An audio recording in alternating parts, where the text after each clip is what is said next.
So we have two proclamations on the agenda today, and then we're also going to have a presentation by the Chief of Police in regards to the ongoing circumstances occurring both here in the city and our country.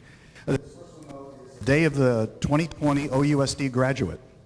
Whereas 2020 gave way to unprecedented circumstances which prohibited typical high school graduation year-end activities and celebrations, and whereas the Oceanside Unified School District students have adapted and excelled in distance learning structures, and whereas the senior class of 2020 has exhibited incredible strength and resilience, they have persevered and risen to the challenges before them, and whereas these seniors have worked hard to reach this milestone of graduation, and whereas the senior class of 2020 makes our community and district proud of their commitment to responsible citizenship in this unprecedented time of COVID-19, and whereas there are a total of 1,058 graduating seniors and 154 are graduating with honors, and many have been accepted to various prestigious colleges, universities, and some have chosen to serve our country in the military.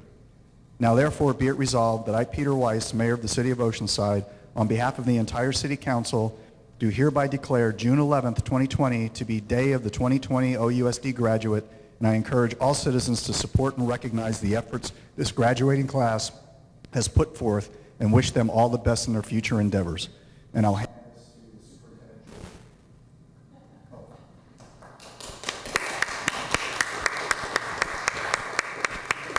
Councilmember Sanchez? Thank you. Well, I want to say go Pirates, and what are you going to say, Jack? Go Wildcats? No, this one is Mission Vista.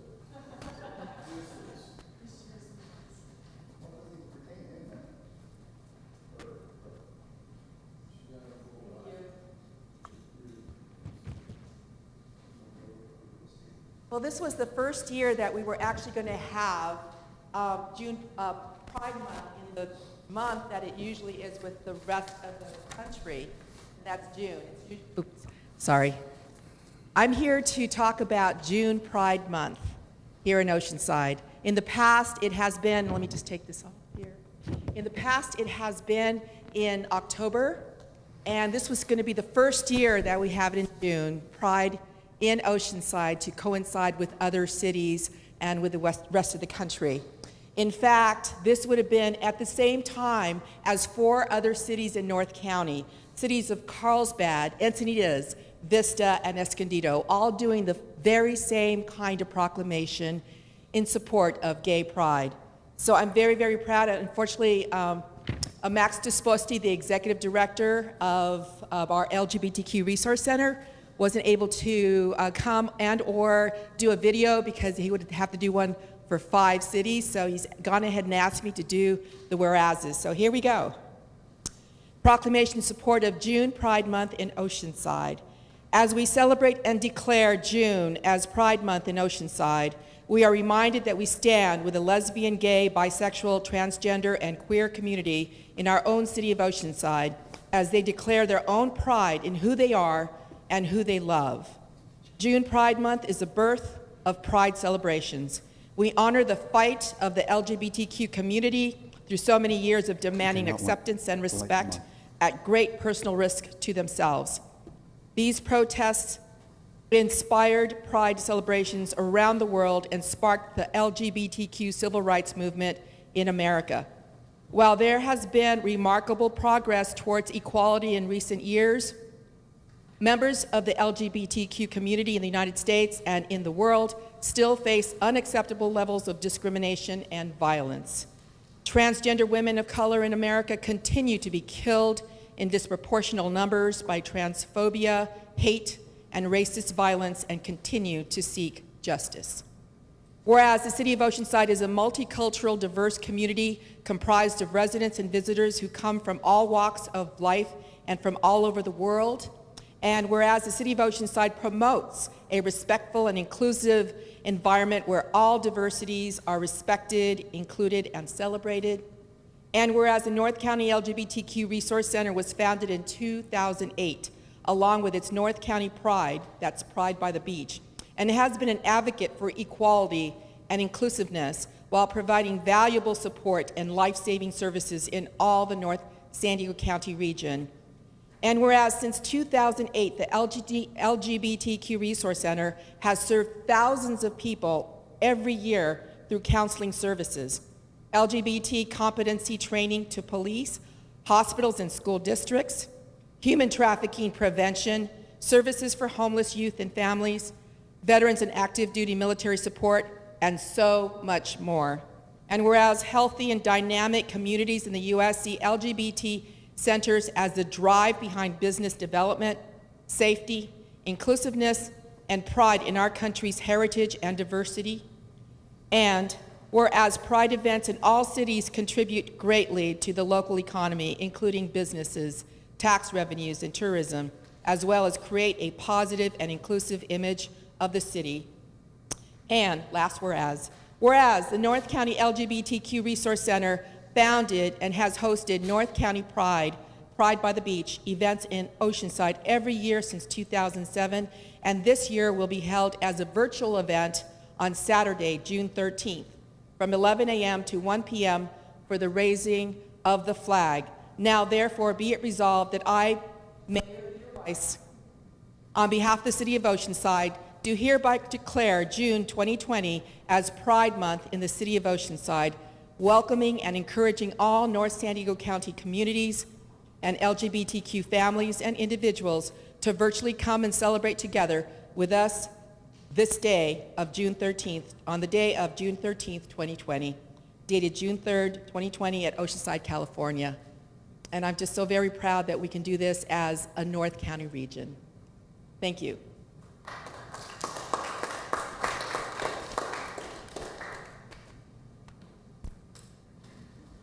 With that, Chief McCoy, if you, sir. Honorable Mayor, council members, thank you very much for the opportunity to speak with you today and to share a message that I put out to the community via our social media, both on the police department and the city's websites. So I'd like to share the letter today just for those that may not have had the opportunity to listen, but more importantly, to understand the views that I have as a police chief for our officers in our city. Dear Oceanside residents, the events surrounding the tragic death of Mr. George Floyd in Minneapolis are some of the most alarming and upsetting circumstances that I've seen in my 37 years in law enforcement. It's important to me that I let the Oceanside community know that my impressions of what I saw in the video and my expectations of the men and women of the Oceanside Police Department. I am extremely disturbed by the use of a knee and body weight on Mr. Floyd's neck. This is not an acceptable method of restraint, and our officers specifically are taught that the neck is known to be a very vulnerable area and is to be avoided at all costs. Given that Mr. Floyd was already in handcuffs, applying force to his neck is contrary to any legitimate training. Above all, my officers have the responsibility and the well-being for the care and well-being of any person that is taken into custody. Under my leadership, I expect my officers on scene to intervene if they witness any unnecessary force being used. These expectations are also reinforced in the ongoing training that we provide to our officers and the policies within our department manual. For years now, our training has included de-escalation concepts and the exercise of sound judgment. I also expect my officers to treat everyone equally and with respect. I personally interview every police officer applicant prior to being hired and talk specifically about my expectations of how people are to be treated in our community. The Oceanside Police Department values its relationship and partnership with our community, and it is our job to provide a sense of safety and security to those who we are committed to protect. I have the utmost confidence in the training of our officers and with the leaders in my department, which continually uphold our high standards of conduct. Please know that I acknowledge the community's sadness and outrage regarding these latest events and how it may cause you to question your trust in our profession. Our officers will continue to work hard to maintain your trust and remain steadfast in providing the level of service and protection that you expect from your police department. And Mr. Mayor, if you don't mind, I'd like to read another letter that just went out today on social media, and this is in regards to the carotid restraint, if you would allow me to read that letter as well. Dear Oceanside residents, as the police chief of Oceanside, I have made the decision to ban the carotid restraint, commonly referred to as a chokehold, as a restraining option for our officers. I am aware that this particular restraint option has been and continues to be considered unacceptable in many communities. It is time for our department to focus on alternative de-escalation tools and techniques that will help ensure the safety of those individuals in our custody. The Oceanside Police Department is committed to continuing to provide our officers with extensive training on de-escalation tactics and promoting new tools as appropriate alternatives. Our department is committed to listening and learning from the community, as well as continually improving our relationship through each and every interaction with those that we protect and serve. Mr. Mayor, I thank you very much for allowing me to read these two letters. I think that they are important for the community to understand what the police department feels in regards to what happened, as well as our never-ending, continuing efforts in looking at our restraint techniques and ensuring the well-being of those that we have in our custody. Thank you.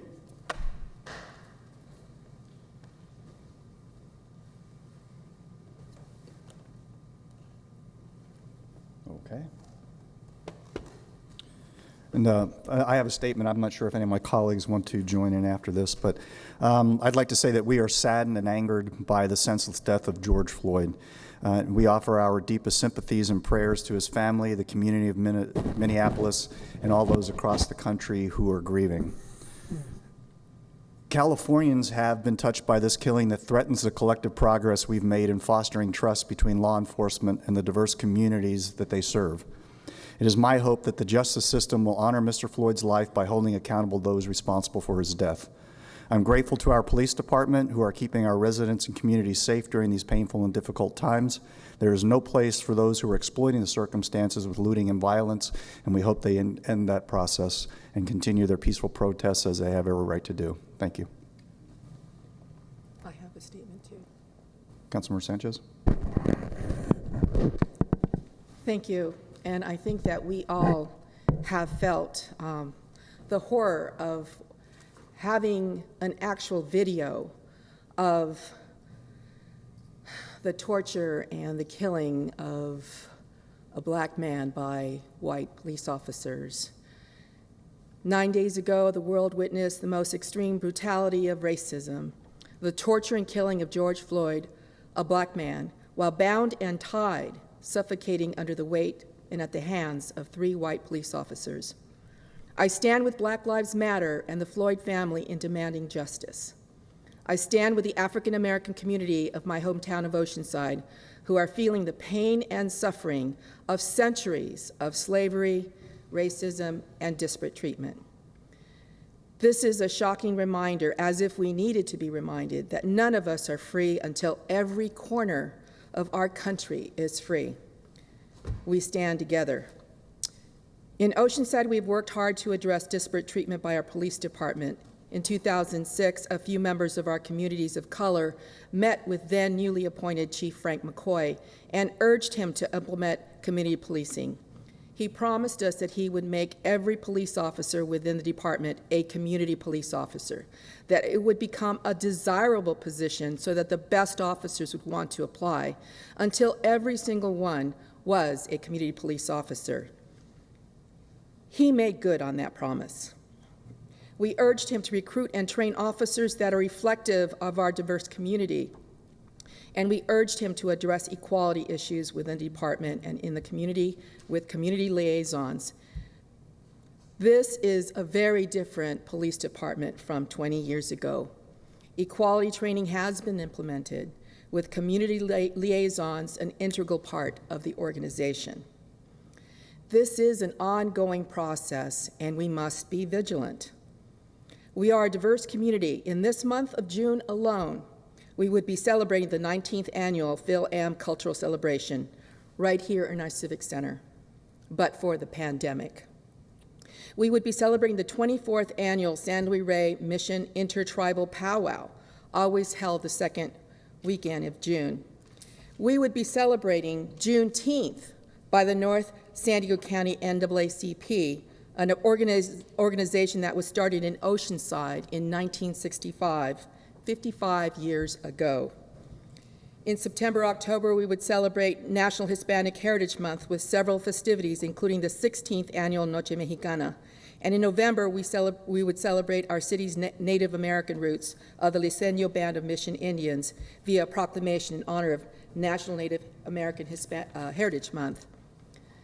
Juneteenth is the oldest nationally celebrated commemoration of the ending of slavery in the United States. On June 19, 1865, Major General Gordon Granger landed in Galveston, Texas, with news that the Civil War had ended and that slaves were now free. This was fully 2.5 years after President Lincoln's Emancipation Proclamation, which became effective on January 1, 1863. Justice should never be delayed, and we must always stand together. Thank you.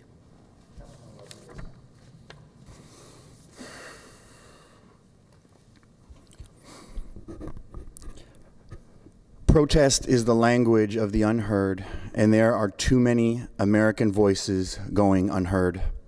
Without question, we must do better. I can't believe that we are still facing such blatant discrimination in 2020. The days of turning a blind eye to the mistreatment of men and women of color must end today. Our children deserve to live in a world where they don't feel the need to put their guards up when they see a police officer. This future is only possible when all of us take these horrific instances personally and stand up for what's right. All across our nation, people of all backgrounds are standing together in unity.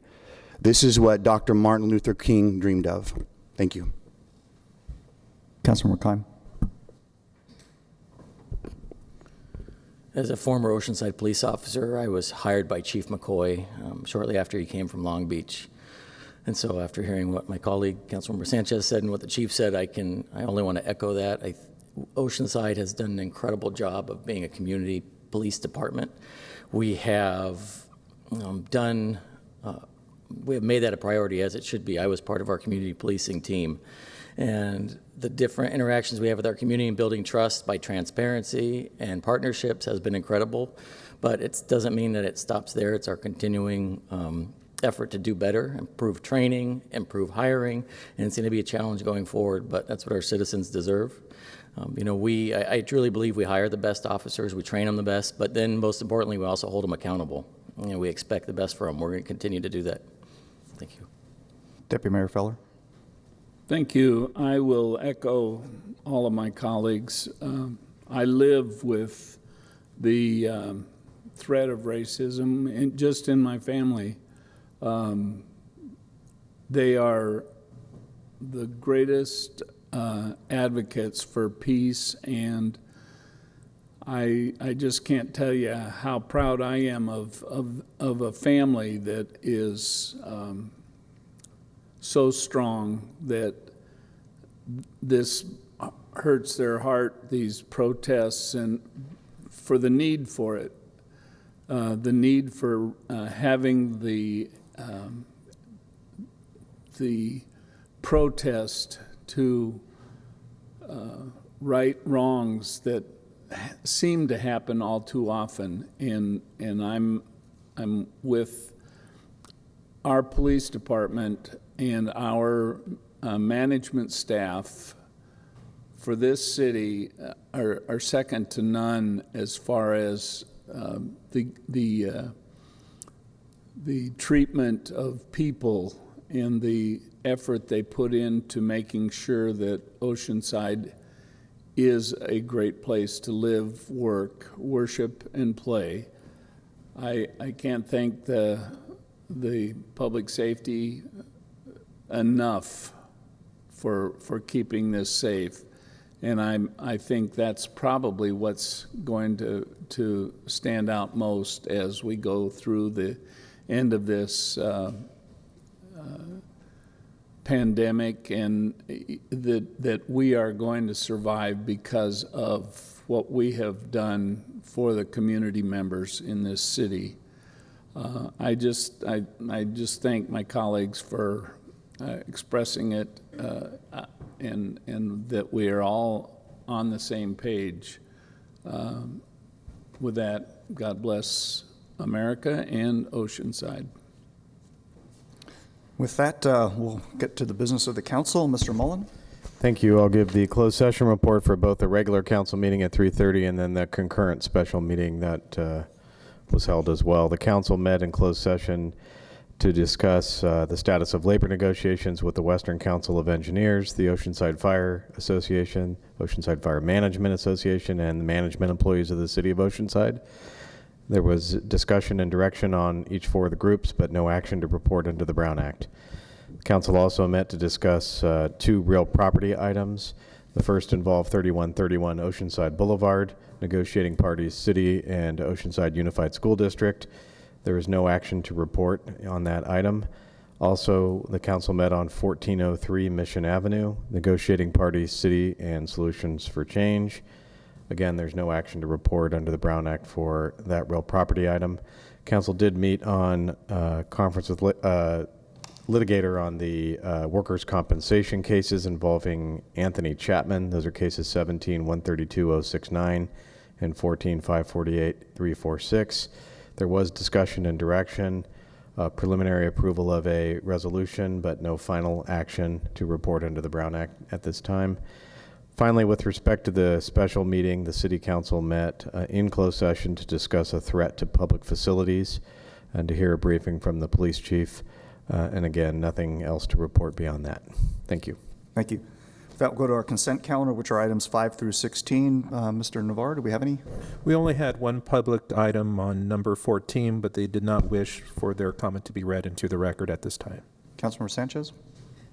Thank you. I'd like to pull 10 for just some brief comments, and also just want to say on 15, I just want to comment, it can go as part of this whole thing, that I'm very pleased that we were able to receive the $145,000 for the one-year supportive housing program renewable grant through HUD for the Women's Resource Center. I was very, very happy to see that. There's never a guarantee that we're going to see that come through. And it is for the Women's Resource Center for the operation of the 21-unit transition house. I'm just very proud that we have this relationship that, you know, it's a $1 a year lease. They do tremendous work, and they have to come up with a 25% match. So they're a nonprofit. So I'm really happy about that. So I'm going to move approval for all except for item number 10. Councilmember Rodriguez? I would like to pull item 16. So we have a motion for, we'll include 16 in that. Let's please vote on the balance. I'll second it.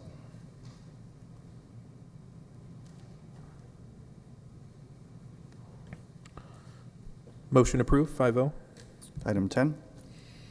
Thank you. On item 10, that is approval amendment 1 to the purchase and sale agreement with Concordia Communities for the sale of city-owned vacant land located at the terminus of Palo Road near Los Arbolitos Boulevard, to delete a reference to the construction of single-story residential homes and to change the effective date of the agreement from September 25th, 2019 to June 3rd, 2020.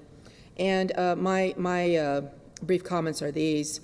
We have as a city council, City of Oceanside and the community had been in discussions for several years with respect to those two properties. One that is labeled as environmentally sensitive and the other as usable. And what the community has been doing is actually using one, and it only takes one of those parcels to be preserved for habitat, And so the community had always wanted to flip the two properties. And so that is why I'm going to go ahead and vote no on this, because I think we should have had more of a public process. Thank you. I'll move approval of item 10. We have a motion and a second. Please vote.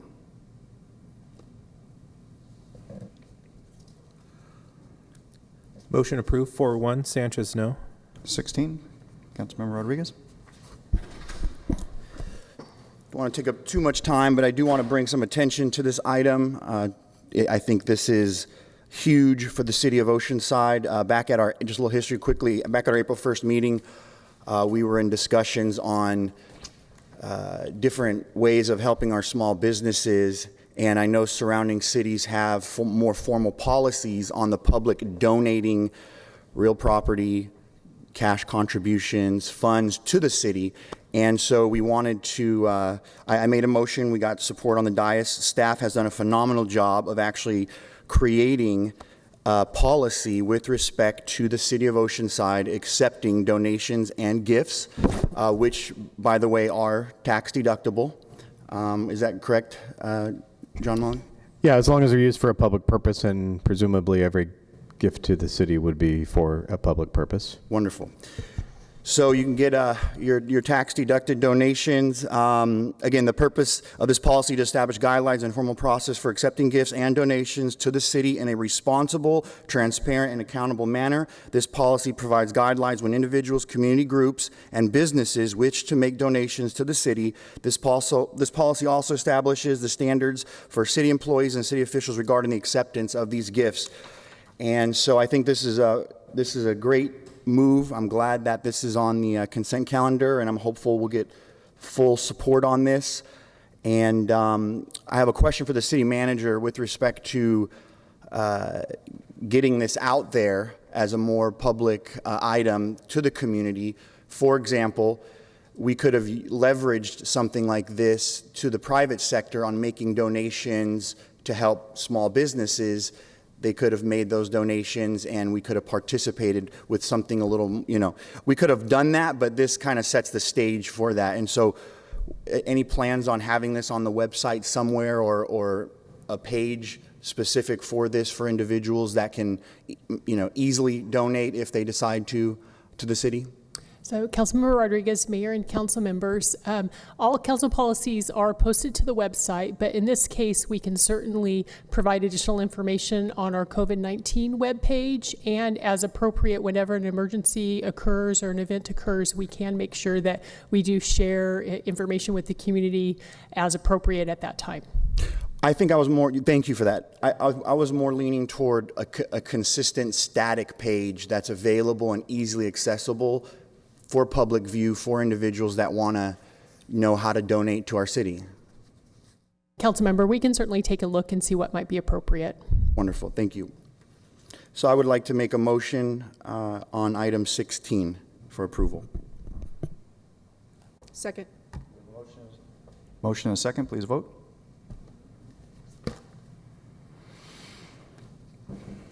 Motion approved, 5-0. We'll go, so Rob's already there. What if I go to Mr. Toshak? We'll go to item 17, which is adoption of a resolution approving the compensation plan for unrepresented employees. Rob? Good evening, Honorable Mayor, Deputy Mayor, and members of the City Council. Robert O'Brien, Human Resources Director.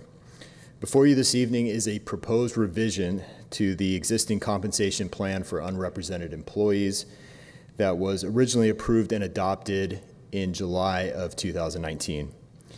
Now, as a result of the unprecedented socioeconomic impact COVID-19 has had on the state, the county, and within our own city of Oceanside, there still remains a level of fiscal uncertainty. As such, it is recommended that the approved 2% base salary increase scheduled the first pay period in July 2020 for all executive and unrepresented middle management employees be deferred for a period of 12 months. This deferral will impact 50 of the 116 unrepresented benefited employees, including the city manager and the city attorney. The general fund portion of the salary savings for the 2020-2021 fiscal year is estimated to be $161,000. All other provisions of the previously adopted compensation plan will remain unaffected. So in conclusion, the recommendation this evening is to adopt the resolution revising the compensation plan for unrepresented employees effective June 3rd, 2020, to reflect the proposed 12-month deferral of the scheduled 2% base salary increases for all executives and unrepresented middle management personnel. Thank you for your time and attention, and I'll be available for any questions you may have. Any public? No public. Councilmember Sanchez? Thank you. I just want to say, I want to thank the executive and management employees that we have for the city of Oceanside. They understand where we are at in terms of COVID-19, the pandemic, and the uncertainty that we have. And we have cut already, as part of the, I should say, the proposal is to cut vacant positions that are currently vacant to be able to pass a balanced budget. But this is an additional sacrifice on behalf of our management employees. So thank you very much, and I move approval. We have a motion and a second. Please vote.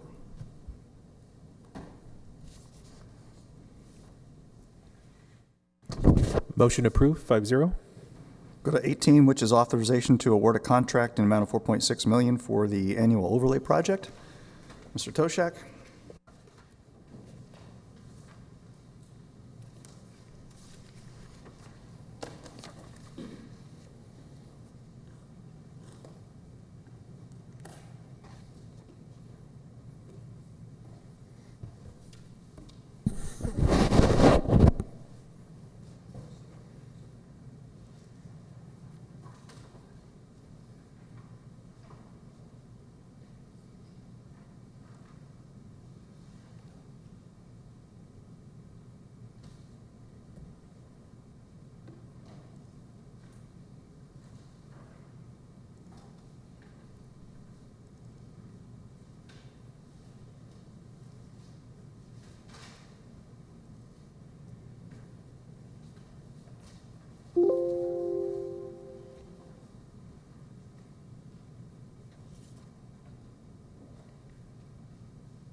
Okay, sorry for that slight delay. Honorable Mayor, council members, David Toshak, Principal Engineer, Development Services Engineering Division. The general item today is for the award of Public Works agreement in the amount of $4,622,512 to ATP General Engineering Contractors, and to authorize the city manager to execute the agreement upon receipt of all supporting documents. The project was, plans specs for the project were approved by the city engineer, and a call for bid was advertised on April 22nd. We opened bids publicly on May 12th and received 3 bids. The lowest qualified bidder is ATP General Engineering Contractors. What I mean by qualified bid is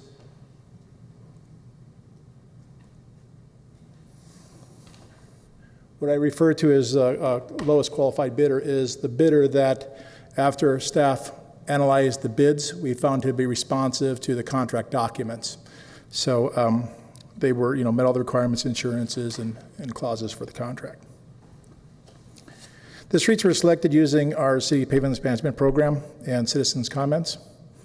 The scope of work includes 2-inch grind and overlay at various streets and a full depth reclamation of streets to rebuild the worn out asphalt and recycling. This is new to the city. We're kind of excited about it. It simply reduces costs and amount of hauling of materials in and out of a site by recycling the materials that are on the site and then using the existing streets.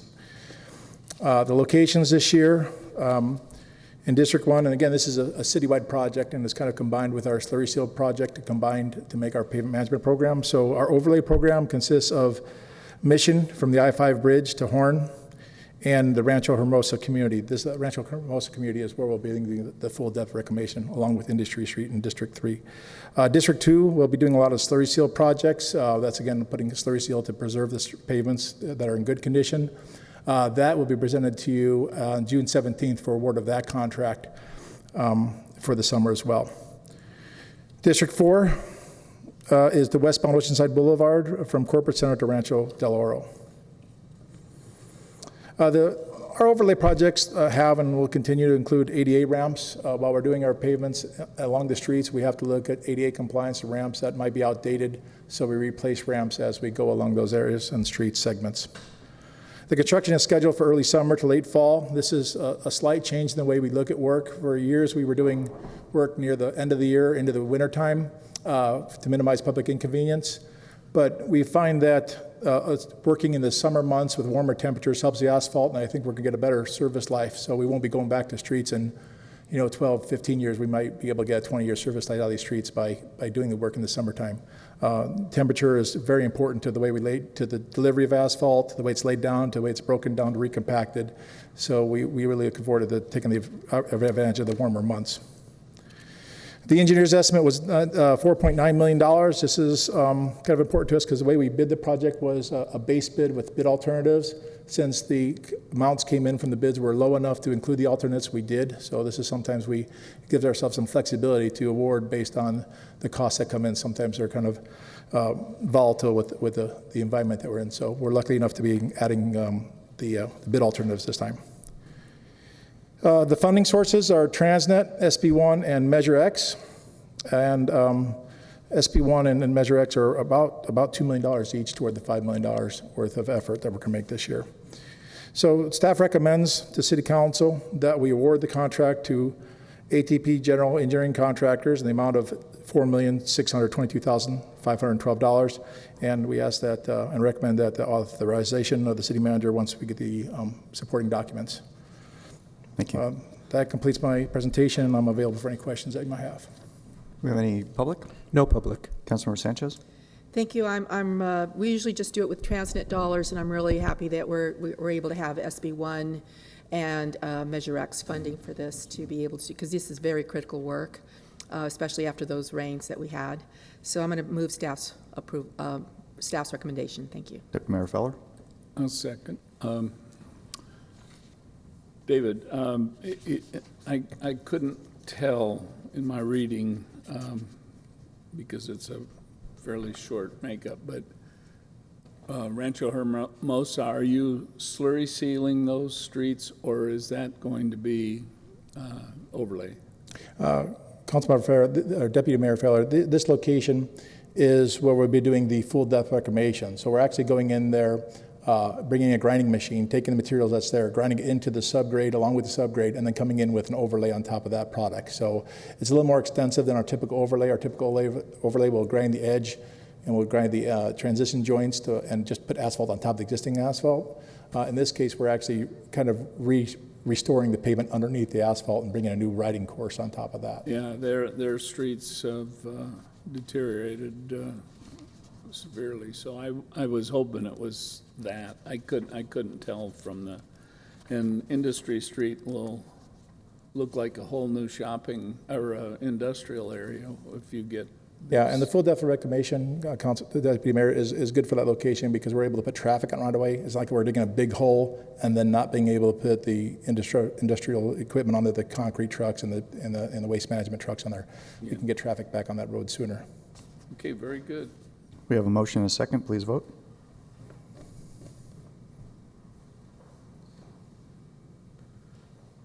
Motion approved, 5-0. Mr. Navarro, do we have anything on 23? On item number 23, we had 7 comments and only, I believe, 2 or 3 wanted to be read into the record. We currently have only 2 comments wanting to be read into the record. So for item number 23, our first public comment is from Terry Ann Skelly. Good evening, Mayor and City Council members. On May 18th at the Planning Commission, the agenda item regarding marijuana manufacturing site was postponed. The staff had recommended a denial to the applicant's CUP request because he was in violation of the city's and California's permitting laws. As a parent of 3 young adult sons, I share with you my great concern that marijuana availability, visibility, and commercialization will sabotage the lives of young people. I'm encouraging my sons to get a good education and jobs. I appreciate it when the city supports these efforts through the businesses you choose to enable and encourage, and marijuana businesses should not be on your list. Besides the negative consequences of marijuana use, it is important to remember that COVID-19 attacks the lungs and could be a serious threat to those smoking and vaping marijuana. American Lung has clearly warned that smoking, vaping marijuana, and tobacco clearly damages the lungs and suppresses the immune system, which affects the ability to fight off the disease. Thank you for your consideration of the young adults of Oceanside. Terry Ann Skelly. And our next public comment is from Cindy Rocco. Stand strong, Oceanside. Stand for the people of Oceanside and open the doors to City Hall chambers right now. And stop cutting the public off because it's easier when they don't waste your time talking to you. City Council is essential, particularly since the midst of COVID state of emergency, that people want to know even more about what is happening. But interestingly, everything else appears business as usual. Lots of things can get done without the proverbial public interruption. Just remember that, as Jim Chano says, when we shake out the blanket, fraud will reveal itself quite easily. And with each of you only politically dancing to get support is blatant and disturbing. Lots of last-minute raises and purchases and developments and financial policy changes, etc., are all happening, so then it should be back to business as usual with 3-minute public speeches instead of 50 words so that government could breeze through their business as usual. If it is business as usual, with a little COVID on the side, then open the chamber doors. Stand strong for all the people of Oceanside, not just the cherries. Cindy Rocco. And that concludes the public comment. May I ask a question on that particular one? I was going to bring it up in my own personal comments, but frankly, I miss them being in the audience. So is there a time frame you are thinking of, or are you just waiting for Chicken Little? Deputy Mayor, Mayor, and council members, the county's public health order currently does not allow gatherings. And so I specifically asked the question of Dr. Wooten on our weekly call last week. She indicated she does expect there will be a gradual lifting of the gathering limits, such as was implemented, 10 to 50 to 250, but she did not know the timing of what that might be. We have prepared a reopening plan for the council chambers based on those increases being allowed, along with staging for folks to be able to come in and out for public comment and so forth, but we're not able to launch that plan until they amend the public health order. Okay, thank you. And with that, we will take a break until 6 o'clock when we come back with our public hearings.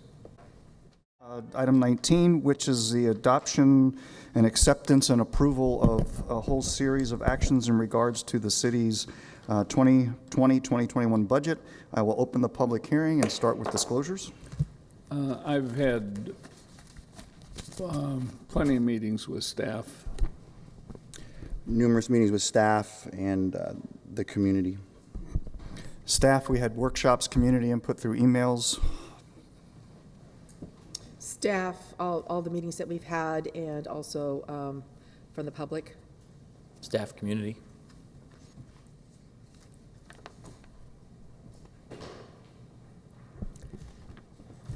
Yep. Okay, thank you. Just want to make sure you're ready for me. Good evening, Mayor and honorable council members. Deanna Lorson, City Manager. I would like, before I start the presentation, to acknowledge Jane McPherson, Financial Services Director, and Cindy Gersley, our Budget Manager, because they really do all the work to pull all this together, working closely with me and all the department heads, but handling all of the detail work. And we couldn't do it without both of them putting in many, many hours, and I thank them for that. And so for tonight's budget hearing, we are requesting that you adopt resolutions to approve the appropriations limit for fiscal year 2021, approve the fiscal year 2021 operating budget, including all of the enterprise funds, approve the fiscal year 2021 capital improvements program budget and the AB 1600 compliance report and findings, approve the fiscal year 2021 Community Development Commission budget, and approve the Small Craft Harbor District operating and CIP budgets. And I would note that the recommended budgets do incorporate the council direction that was provided at the April 29th, 2020 budget workshop. And so in terms of an overview, the forecast has been revised for the COVID-19 impacts to both revenue and then adjusted expenditures accordingly. Our proposed budget uses fiscal year 1920 as a base with a 10% reduction in our maintenance and operations budget. It maintains service levels and continues our cost containment efforts. And we believe that this is a prudent approach due to our current budget uncertainty as well as rising CalPERS rates. We are meeting all of our reserve obligations pursuant to all the adopted council policies, and the budget does continue to reflect the council's strategic priorities. The proposed budget is almost essentially the same in terms of revenues from fiscal year 1920 to fiscal year 2021 at $158 million, and expenditures as well, a very slight increase from $157.6 million to $157.7 million, with a projected surplus of about $325,000. It does include all of the budget workshop items, but it does not include your action earlier tonight to suspend the COLAs for executive and unrepresented middle management. In terms of our projected revenues, we really spent a lot of time looking at economic projections, working with our sales tax consultant and our visitor industry to come up with projections for revenue in our major categories. Property tax is forecast to continue to increase. This is due to the past few years of property sales as well as new construction. It does take several years for property transfers and new construction to even make it onto the construction rolls, and there are no forecasted declines in property tax revenue at this time. Sales tax is forecast to decline approximately 8% at this time, and our transient occupancy tax, we're forecasting approximately a 30% decline for next fiscal year. Our proposed expenditure budget is $157.7 million. As I mentioned previously, it's based on the fiscal year 1920 budget with a reduction of $2.1 million in our maintenance and operation budgets and $1.34 million in our internal service funds.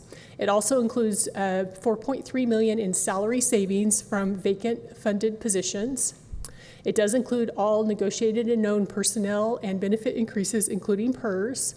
There is a placeholder for the MOUs and compensation plans that are currently in negotiation or will be during the fiscal year, and as previously mentioned, it does meet all reserve requirements. Our cost containment measures include a freeze on recruitment and replacement hiring. This is being managed on a citywide basis where only critical positions are being approved for filling, and that is happening at the city manager's office, where we evaluate each position for its necessity and for its impacts. There is a freeze on employee travel for conferences and training. As I've mentioned, we reduced maintenance and operation budgets by 10%. We continue to explore contracting out services wherever feasible. And it does follow Council Policies 200-11 and 200-13 to pay down the city's CalPERS obligation. In terms of PERS, The proposed budget accommodates the numbers we receive from PERS, which is a 5-year forecast of an average of 1.84 million per year in net new CalPERS increases over the next 5 years. The costs for fiscal year 2021 are 25 million approximately, increasing to about 32.6 million in fiscal year 24-25. Any investment losses that they do experience from the current year will not be reflected in the rates for 2 to 3 years, although I would note that they have recovered some of their initial losses, and so that is still an unknown as how they will fare this year. And then on the plus side, through the prudent guidance of the City Council, we have 11 million in our CalPERS set-aside account in our reserve funds, as well as 10.31 million, actually I think that is increased a little because of increased earnings, in our Section 115 trust. Both of those funds are set aside to address increased costs in future years. And so as I mentioned, we did present the draft budget at the workshop on April 29th, 2020. The recommended additions of $286,000 in ongoing costs and $26,000 in one-time costs are included in the proposed budget.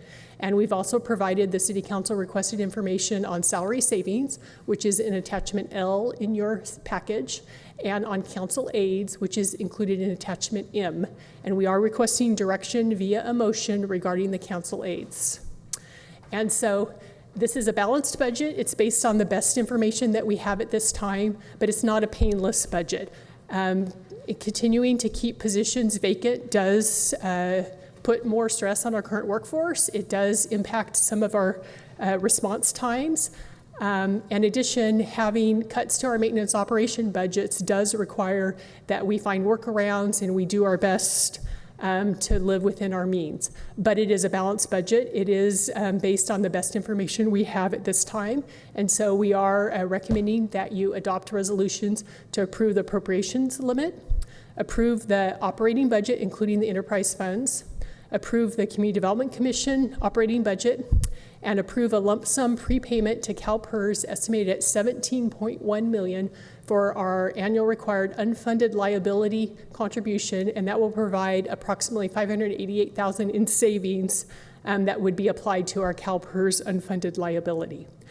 And we do have additional presentations for staff to provide on our CIP budget, our water utilities budget, and our harbor budget. And so we can proceed through those presentations, take questions at the end, or I can take questions on this portion at this time. And of course, we do have staff here available to assist with any questions. Esther, do you have a question? We're good. Okay.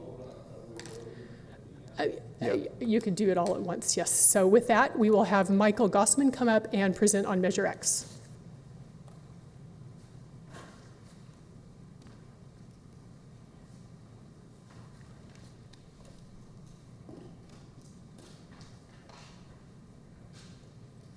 It's quite a process every time you come up. Oh, thank you, sir.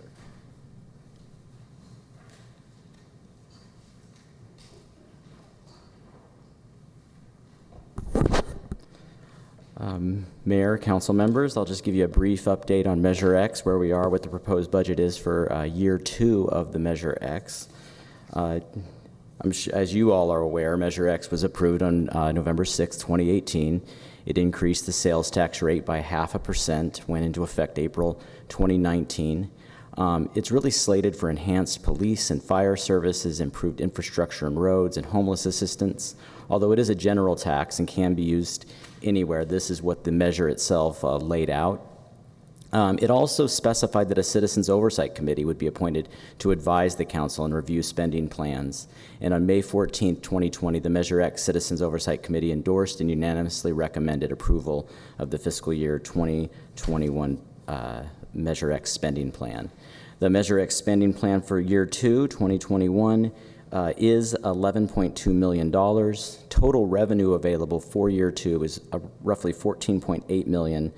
This includes adjustments to projected revenues due to the COVID-19 impacts of the economy. So we did have higher projections, but we reduced those based on advice from our sales tax consultant. So $3.6 million will be carried over into year 3 for future projects or ongoing construction of existing projects. As I mentioned, the Measure X Citizens Oversight Committee did unanimously recommend this plan for approval. Ongoing year one projects include the homeless outreach team, contract sobering services, enhanced emergency services delivery model, Fire Station 1 construction, South Strand rehabilitation project, the Beachfront Improvement Project, the Pierview Bridge Rehab Project, and the Buccaneer Beach Park Facility Study. I'll note that the last Buccaneer Beach Park Facility Study, there's no funding for Measure X in year 2. That we'll continue to fund that in year 3. That's delayed for a year. And also the South Strand Rehabilitation Project is on hold. No funding for 1 year, not on hold, but construction delayed, so funding will be in future years. We did secure outside funding sources. We received $77,000 in a grant from the county for homeless social workers, so that created savings for Measure X. The Beachfront Improvement Project grant received $7.8 million from the state, and that supplants $4 million in what would have been Measure X funds. Staff will continue to aggressively pursue grant opportunities to make the Measure X monies go as far as possible. We were able to increase some projects for year 2 based on higher than expected revenues. One of those projects is downtown information technology enhancements for cameras and storage systems to deter crime and assist in investigations. Also $300,000 in one-time funds for fire equipment to enhance emergency response and enhance emergency response for lifeguards and firefighter paramedics. We also added $1 million, and this is actually ongoing, for repaving and road repairs. The preliminary 7-year expenditure plan includes a preliminary plan for expenditures for the 7-year duration. Total cost to continue and complete items in the total plan is $84.4 million, which is fully covered by the anticipated revenue. That's actually a turnaround from the original projection in year 1, where we thought we would have a pretty significant shortage, but based on the latest information, the latest projections from HDR, our sales tax consultant, that is now showing a surplus. And the grants we've received, they don't hurt that situation either. So again, just to wrap up, the spending plan for year 2 is $11.2 million, fully supported by the Measure X Citizens Oversight Committee. We'll continue to monitor impacts of COVID-19 to our revenues, and we'll keep the Citizens Oversight Committee and the Council apprised of any future adjustments, downward or upward, whichever way they may go. And Measure X recommendation is that the City Council adopt a resolution, Attachment C, approving the fiscal year 2021 Measure X operating budget. And that's the end of that section. So I think I'll bring up Brian Thomas.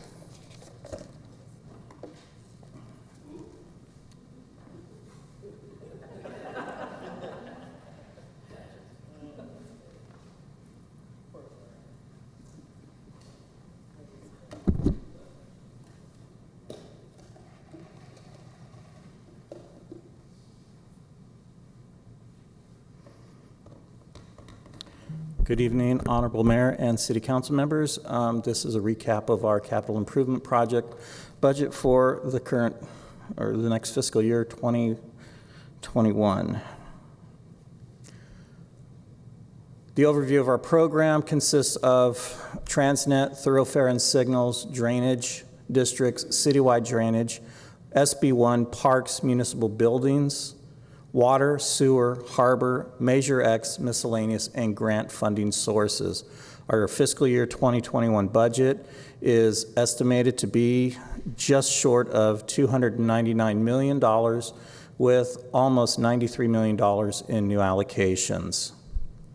The CIP funding includes prior year carryovers for continuing projects, as well as new allocations from the various designated funding sources.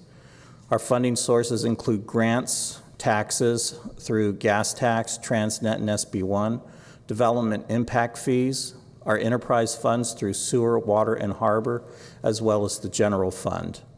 The revenues have been adjusted for COVID-19 declines, including a 20% reduction in gas tax SB1, as well as SANDAG revised numbers for Transnet.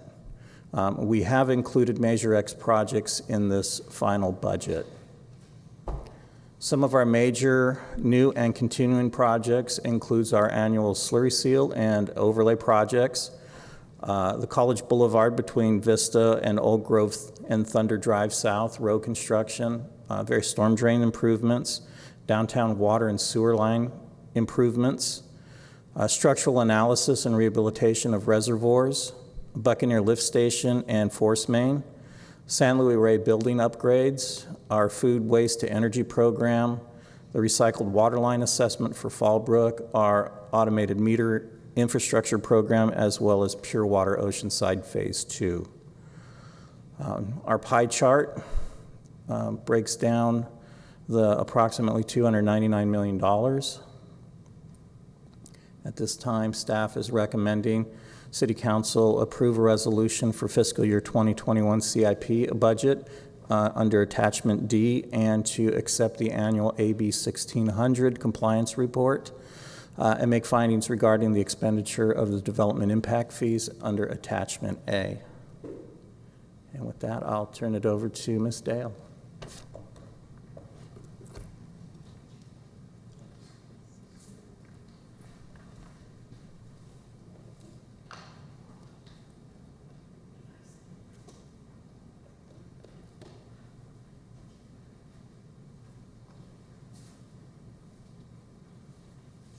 Good evening, Honorable Mayor and City Council members. Carrie Dale, Water Utilities Director, here to present on the 3 utility budgets for water, sewer, and solid waste utilities. As we discussed at the budget workshop, the budgets for these utilities were developed with infrastructure, development of local water supplies, green infrastructure, and use of recycled water in mind. And for the water utility, the anticipated revenues for the proposed budget reflect increases that were approved last fall and were implemented in January of 2020. That was a 3% increase, as well as an anticipated increase for January of 2021 of 3%. The expenses for the operating budget are very flat, and any additional revenues coming in over the operating expenses will be put to the capital program. The sewer utility also reflects increases that were adopted last fall. These are 2% for each of the 2 terms, January 2020 and January of 2021.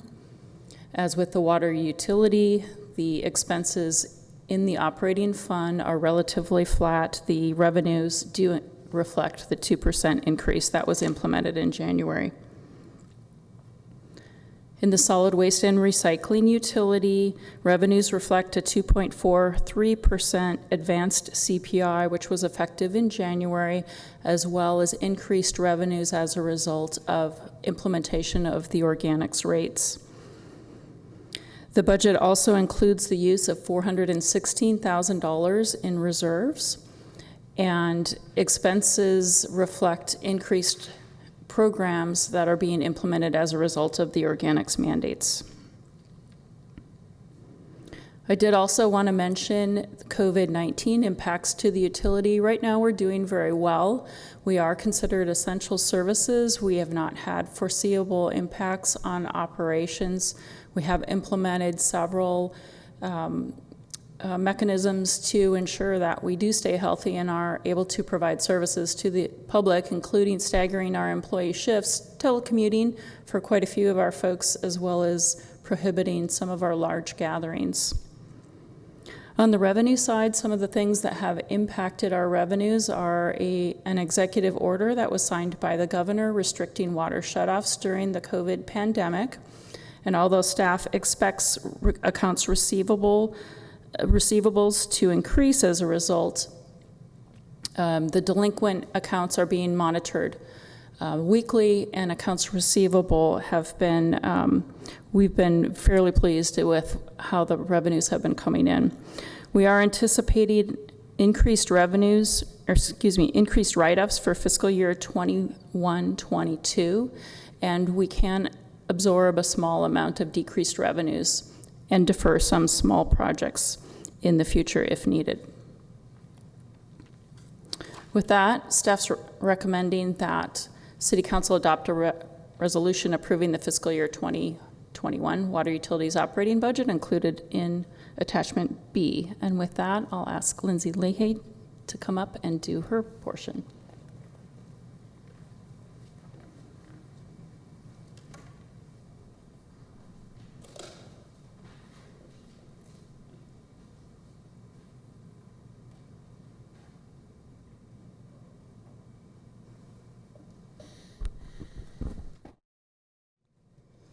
Good evening, Honorable Mayor, City Council, Lindsay Leahy, Principal Water Engineer with the Water Utilities Department.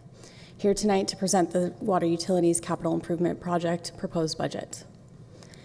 For fiscal year 2021, Water Utilities is proposing a total of $32,725,000 from the Water Fixed Asset Replacement Fund and $92,131,000 from the Water Connection Fund. Additionally, from the Sewer Fixed Asset Replacement Fund, we are proposing a $93,387,000 budget, as well as a $757,000 budget from the Sewer Connection Fund. In total, there are 31 capital projects for the water program included in that budget, and in sewer, there's a total of 42 projects included in that. Water projects are funded from our WIFIA loans, our revenue bonds, grants that staff has received, as well as developer fees and user rates, which are comprised of water sales and meter charges. For sewer, our sewer projects are funded by WIFIA loans, our developer fees, and our user rates, which are also comprised of sewer usage and our fixed charges for those projects. The water program is driven by our council goal to develop 50% local supply by 2030. Our water and recycled water program has received many grants over the last fiscal year, a total of $10,188,000, as well as have about $17 million in pending grant applications to date.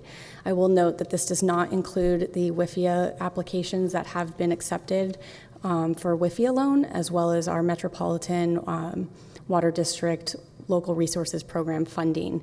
So this is solely grants. Another goal for the water recycled water program is to construct Pure Water Oceanside. This first phase will increase our local water supply 11%. This includes 5 total construction projects, 2 of which have already been awarded by council. 1 is currently out to bid, with 2 other remaining contracts scheduled to come forward in the next few months. The final goal, or the second goal for the water recycled water program, is the construction of the lower recycled water system and complete the design of the upper recycled water system. The construction of the lower conveyance pipeline has been awarded. The design of the upper system is still ongoing. This comprises of 20 miles of pipe, 2 reservoirs, and 2 pump stations, and will further contribute to our local supply of water. Our final goal from Council for Water Recycled Water Program is improving the reliability of our critical infrastructure. This includes downtown water pipeline replacements, our reservoir seismic upgrades, as well as our new project, our advanced metering infrastructure. For sewer, our goal is to complete the design of Buccaneer Lift Station, which was formerly the Los Salina Wastewater Treatment Plant, or will be the Los Salina Wastewater Treatment Plant. We are currently at approximately 60% design. This will allow us to centrally locate all of our sewer flows and decommission Los Salina in the future. And in addition to our water goal of replacing and rehabilitating aged infrastructure, we have a similar goal for sewer. This also includes the downtown sewer pipeline replacement project, our pipeline rehabilitation program, as well as our lift station upgrades. And with that, staff recommends adopting the resolution approving the fiscal year 2021 water utilities CIP budget included in attachment D. And with that, I'll bring Kyle Kroger, our Public Works Director.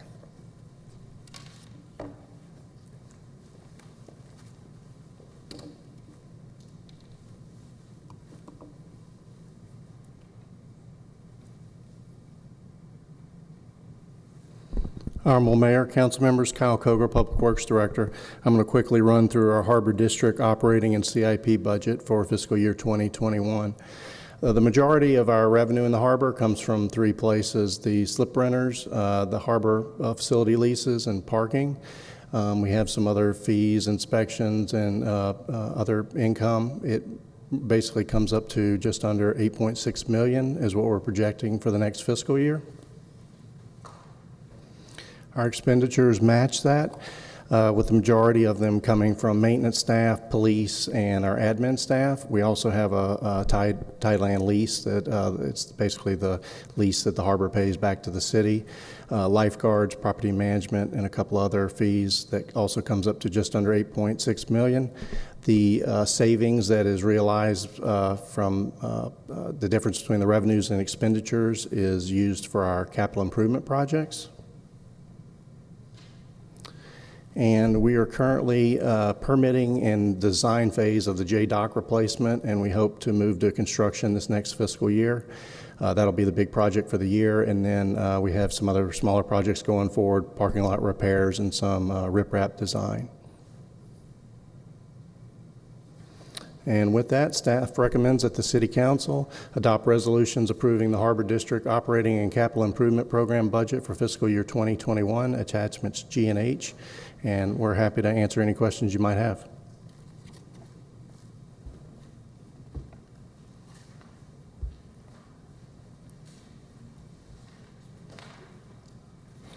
Do we have public on this?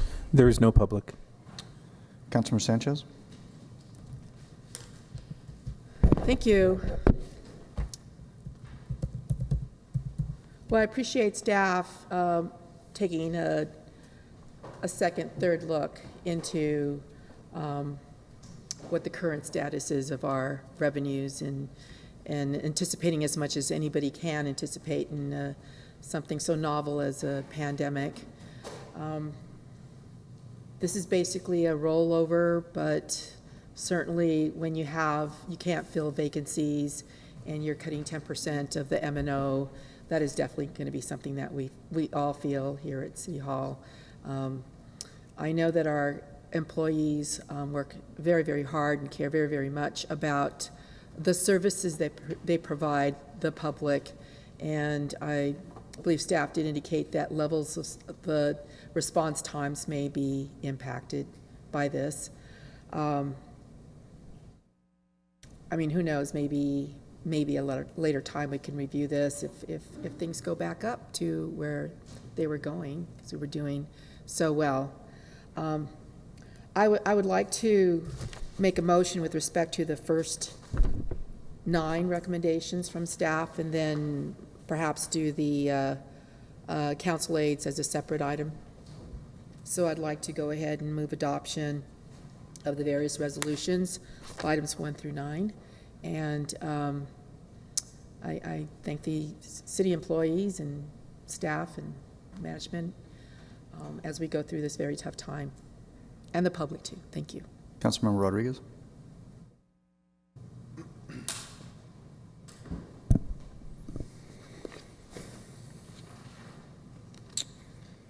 First, I would like to let the public know that there are thousands of pages and hours that our staff and this body up here have had to go through. You know, this is all on our amazing staff here in the city of Oceanside. Ms. McPherson has been working away with all the department heads and the city manager's office to really fine-tune the financial impacts that COVID-19 is going to have on our city. And I am very pleased with what they've came back with. I think it's the perfect balance of meeting the essential services and items of our city and trimming unneeded fat from our budget and then some to accommodate, and with mechanisms in place that if more needs to be done, it's ready to go. So I really appreciate that. I'm going to sleep better at night knowing that we're going to adopt this, and we'll take it 1 month at a time as we see the actual numbers and impacts. But I think that we are prepared to take this on for at least the duration of this approved budget. Did Esther get a second on that? She's made a motion. I want to hear what my other colleagues have to say. I definitely want to discuss a couple items with respect to the council aides and the salary savings. That was a whole new concept that I've had to learn as we move through this, you know, those buffers that are created. And so I have some questions about that, but I'll save that for when we talk about the council aides. But I am really, really happy, and I think the city, the residents should be very happy that all the hard work that was put into making this happen today. This is a lot of information. Thank you so much. Deputy Mayor Feller? I have a couple of questions that came to my mind. One is, we'll start with Kyle since he was last up there. What are the parking lot repairs that we need? Deputy Mayor Feller, we have about 12 parking lots in the harbor, so it's just some maintenance of those lots. Just not total repaving or anything like that? It'll probably be some slurry sealing and striping and fairly minor stuff. Okay, that's what I thought. For the, that's all I need you for, sir. For the city manager, the vacant positions saved $4.3 million, and I should have asked you, does that include the police officers that, I mean, we have vacant positions at PD? It is part of the savings. We would consider those essential positions and allow them to hire. However, we know that they have faced hiring challenges in finding highly qualified police officers, and that does provide some salary and budget savings for us. However, they would be exempted from the hiring freeze. Okay. And for Brian, sorry to get you back up. Don't you want to sterilize the mic? No, I'm just kidding. I trust him. I mean, you had Kyle up there, so. I trust him. So we're resurfacing Industry Street, and you and I have had several discussions about the Rancho Del Oro detention basin and the process to go through for continuing the work on preventing flooding on Industry Street, especially if we're going to be going through the effort of completely resurfacing that street. So could you tell me, is that extension, I think it was $2 million or something to divert the line out of the detention basin, and you were talking about getting that into a future budget? That is correct, Deputy Mayor Feller. Part and parcel of working on Industry Street is we have other things with the detention basin, and part of that work also has to deal with NCTD and them completing the work they were supposed to complete. So there's a lot of moving pieces and parts on that, so we'll be bringing those additional items forward as different budgets. So at NCTD, I believe I told Deanna about it, they are Matt Tucker's receiving considerable CARES Act money and is very interested in working on that project right now. I mean, okay. That's as of the last meeting we had. So if you would do that, I know there's a lot of moving parts, and I should have brought this up before, but I apologize for that. But see Matt Tucker. Absolutely, Deputy Mayor. We'll reach out to Kyle, and I will work on that, and we'll work with the city manager's office to make sure that occurs. Thank you very much. You're welcome. And the last thing I had was, after reviewing the savings, the difference on what, the page that you have is, I believe it's M, has, Separate? I didn't hear that part. Never mind. So I will second Councilmember Sanchez's motion to approve everything but M. And with that, please vote.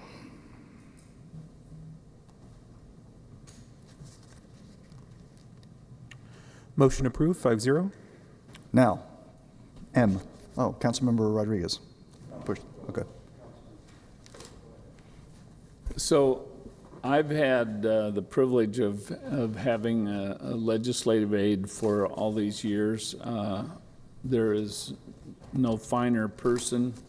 I have appreciated everything she's done for not only me, but I know she's helped many other people over these 15 years that she's been with me. But she's and we've had the discussion about whether to continue or not continue, and I think it breaks my heart to lose her, but I think it's time, if we can accomplish the savings and have somebody. As I read it, you had an exempt, what did you call her or him, whoever comes in, it was a program specialist exempt, and that was the one I looked at as we went through. It sounds like it's somebody very capable of handling the phones, the whether we're doing proclamations or calendars and all of the things that most other cities do with one person. It may turn out that we need a second person, but if I would move that we hire the exempt program specialist, and our aides would be for the 27th. I think if you might explain that they will receive a package that would it's a pretty good package to be leaving with. I think it's very fair, and it's a considerable savings for the next budget before the end of June, which I believe you said in the backup the June 27th. So that's my motion. Councilmember Rodriguez.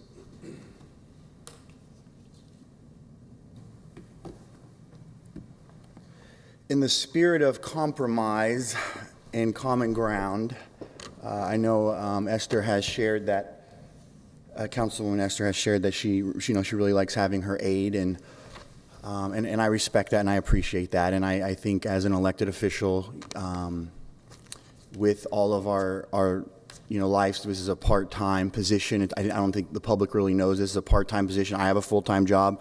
I'm sure others have things they do, volunteer, what have you, and so. Having that help, I think, is definitely valuable in doing our duty. So I'm open to talking about what this would look like. At a minimum, I think that the mayor, the mayor should have his own or her own, I think, the exempt council aide at their discretion. They are representing the entire city. I think they need that help, and I think I would like to have that budgeted for the mayor, like as a worst case. Even if everybody was on board on getting rid of council aides, I would really want that for the mayor.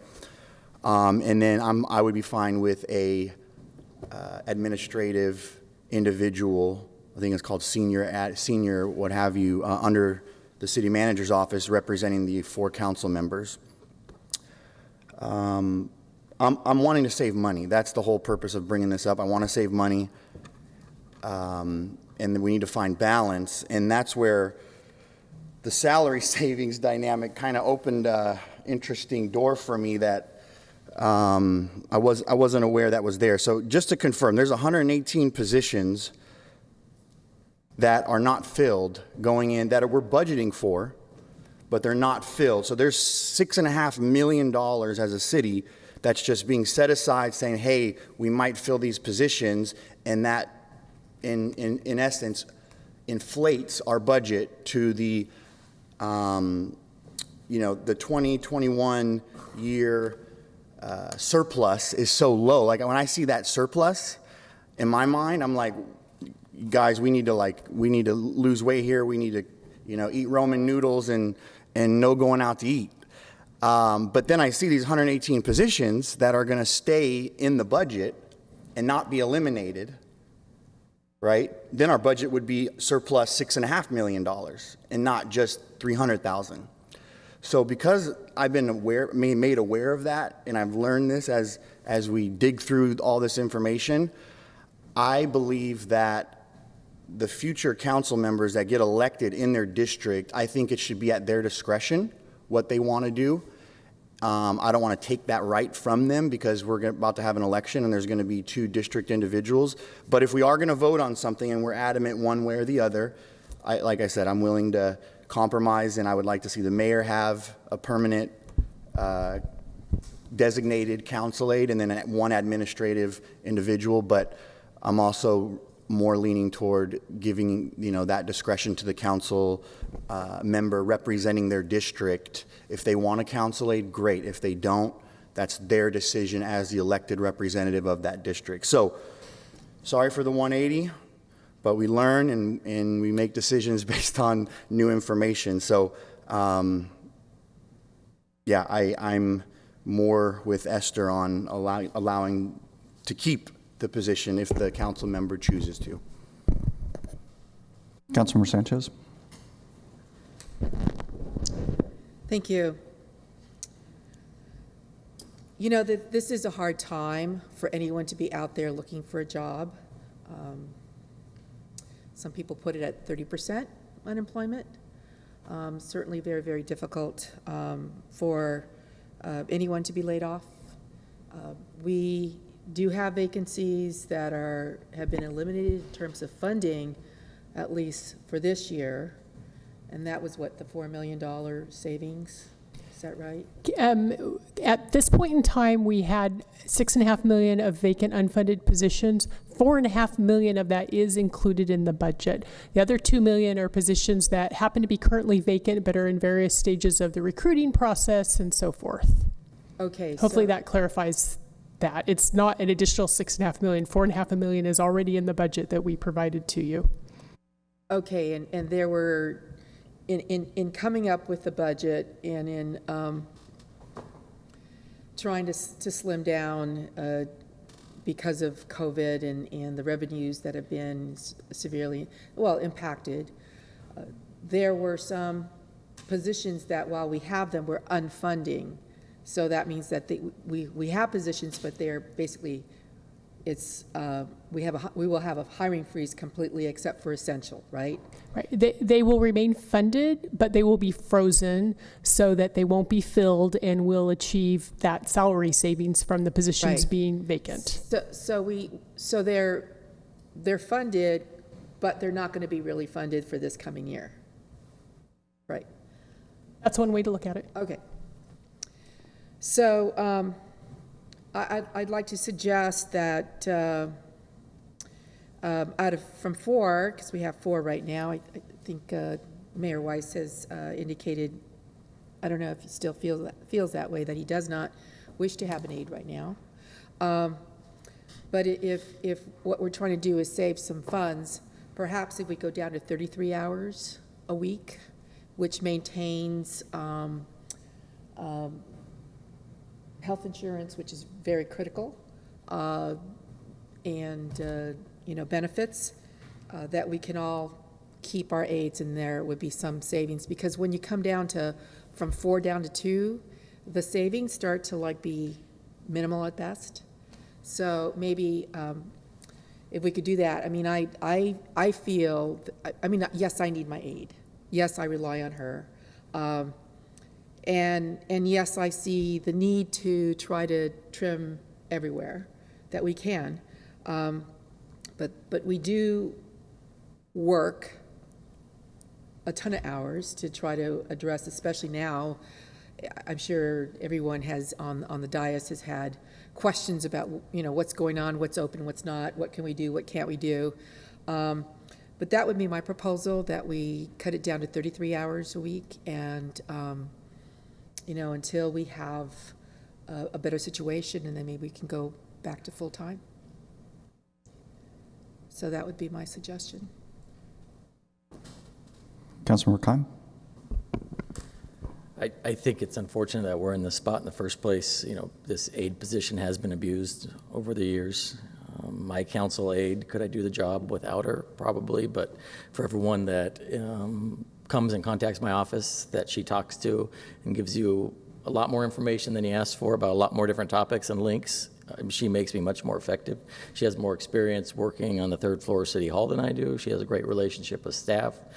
She's gone as far as finding someone's lost pet for them. She went to different humane. But they just have to be, and I think it's on the council members to be held accountable for what their aides do, because it's not appropriate if we're using our aides and city money for political business. That's it's been that way, but still. And I hope that when this topic first came up in the beginning of COVID, and we're still dealing with it now, we're facing uncertainty of layoffs, and at that point, I think when we get to a point, if it gets dire and we're cutting actual positions instead of unfunded or vacant positions, then I think we need to look at it. But right now, my aide brings a lot more value than what she costs the city. She does a lot of, it's funny where she can do, help me in my office, but then she can go to every different department, get the right answer quickly, and get it out to somebody and help them navigate the system. And that's invaluable sometimes when you're dealing with 1,000-person bureaucracy at the city, and to help people navigate that. She helps me navigate it sometimes. So I'm happy to keep them. If we have to do 33 hours, that's okay. But I think we need to keep it open. And can we do the job without them? Yes. So if we're starting to cut back staff, then it needs to be addressed. But at this point, with unfunded positions and where we're at, I still think we have the space for it.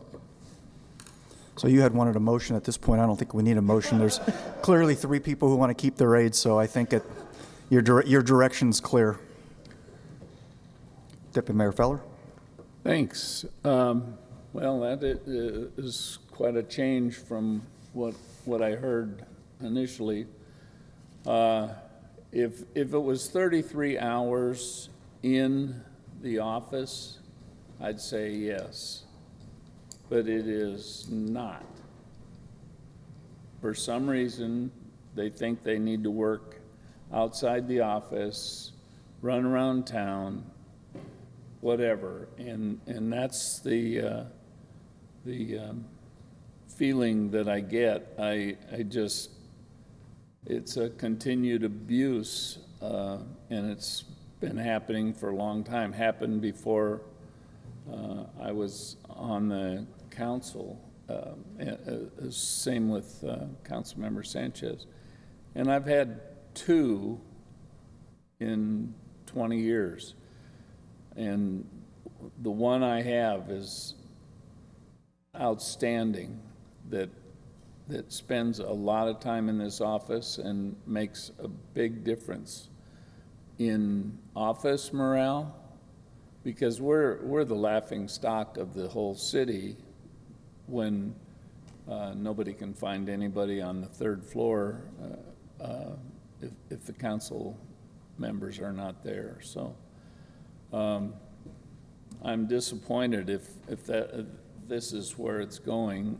I think it needs to be, I heard Councilmember Rodriguez say 2, one for the mayor, one for the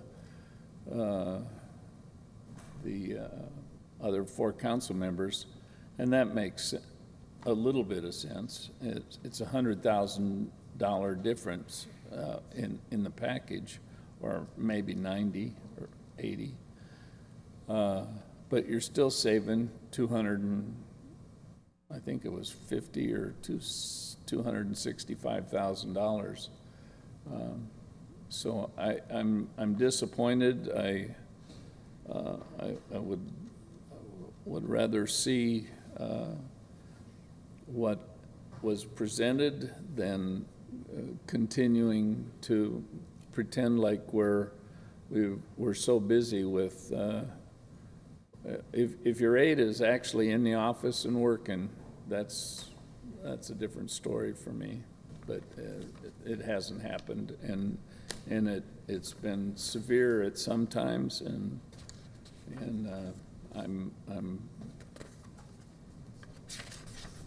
I mean, I've had a great run with mine, but you know, it's just one of those things that I don't think we're entitled to have somebody that is not working 40 hours a week for the $60,000 that they take home.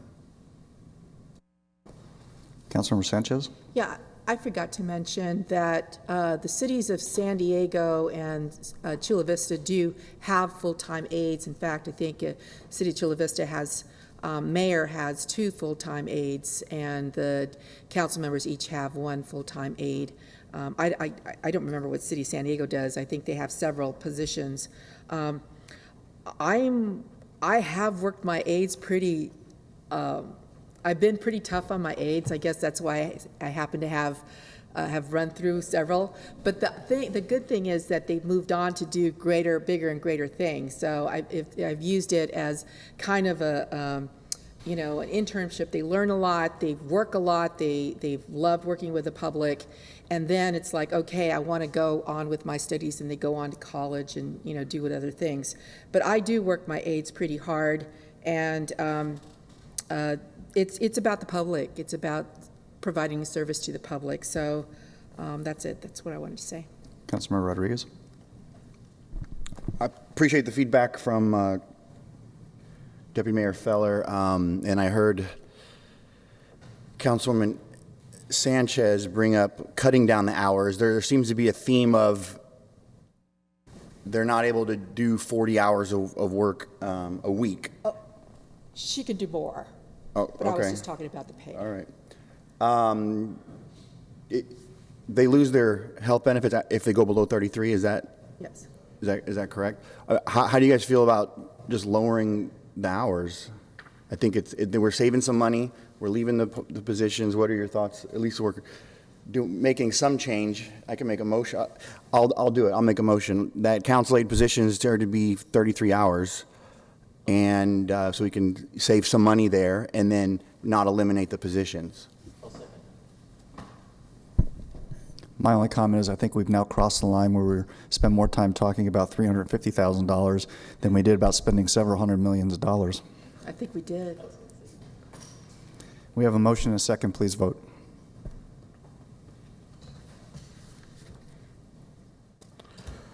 Motion approved, 3-2. Weiss, Feller, no. We'll go to 20, which is introduction of ordinances in regards to amending the local coastal program and requesting California Coastal Commission certification. Now I'll open the public hearing and start with disclosures. Staff. Staff. No contact. Staff. And we will start with Tiffany.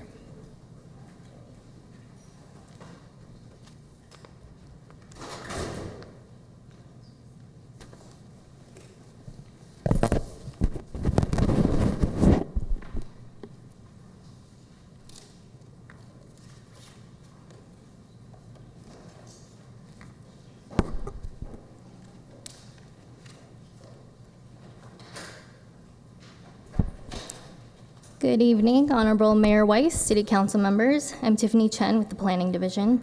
Before you is a proposed time extension streamlining effort as proposed by city staff. The request includes a zoning text amendment, subdivision amendment, and a local coastal program amendment to amend Articles 1, 17, 19, 24, 30, 41, 43, and 46 of the zoning ordinance, and Articles 4, 6, and 7 of the subdivision ordinance. The amended text would be included as part of the implementing document of the local coastal program. An uncodified automatic one-year time extension is also proposed in response to COVID-19.